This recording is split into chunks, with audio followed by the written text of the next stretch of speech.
Number 3 is slay your time management. Di ba na-say nga, daig ng maagap ang masipag. Mo ginabay, kaya ako nga bata, mang good guys, kay this is a confession.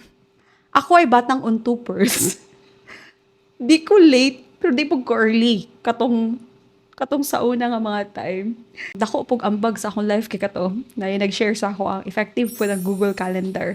Kaya ang Google Calendar is mag-remind magud siya sa imo ha kung mag-schedule kag every hour or every 30 minutes sa imong task. Before pa moabot ang 30 minutes, mag-remind siya sa imo ha nga mo na imong next. And then kung wais magud ka sa time management, mo follow na lang yun. Naa siya domino effect. Effective siya kay di ba ka maglangay-langay, di mo ka magpalanay ani nga task kay napamakay sulod na task. So kung ma-master nimo, mas slay nimo ang time management, daog ka.